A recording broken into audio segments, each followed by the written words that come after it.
In 1976, when Mrs. Gandhi, Indira Gandhi, passed that famous 42nd constitutional amendment, the Omnibus Amendment, she wrote in a provision to freeze political representation in the Lok Sabha at the level of the 1971 census.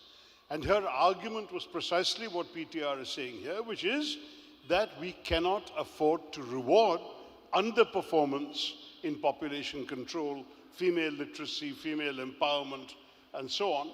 And therefore, the states that are doing well in human development should not be penalized politically by their losing political clout in the center.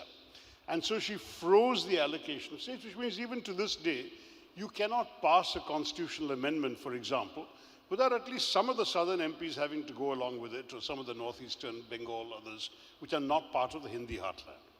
But meantime, what the population divergences that Tyagarajan and I have been talking about, those divergences have increased. In 2001, the constitutional amendment, the 42nd amendment, lapsed. But Atal Bihari Vajpayee's government had the foresight that without much of a debate, they essentially renewed the same arrangement for another 25 years. Now that second 25 years lapses in 2026.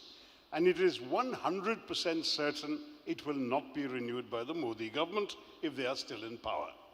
They've already been talking about it within the BJP. We're hearing about this, that they are very determined to either dramatically expand the size of the Lok Sabha in order to give more seats to the people in the Hindi heartland, whose population has grown much more dramatically. And that would be on the fair democratic principle that it's one person, one vote. So if he and I can represent 2 million people in the Lok Sabha, then so will each UP MP, which means UP will get exponentially that many more seats. The alternative would be to reduce the number of seats in our states and give more seats to the north within the same overall total of 543.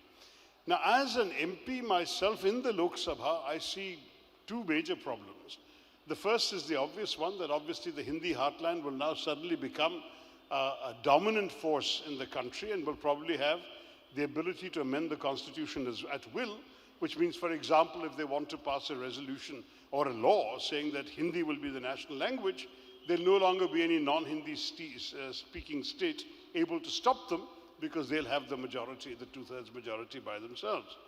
But the second thing that's worrying as an MP is, already with 543 MPs, we don't have much of a time to have meaningful debate. We don't have serious deliberation on many of the bills and issues and laws that come before us. Imagine a House of 800 MPs, which is the thing that's being talked about increasingly. It will become the Indian equivalent of the Chinese People's Consultative Chamber, where they all sit down and thump their desk whenever Xi Jinping makes a speech. And I don't want to see my democracy being reduced to that.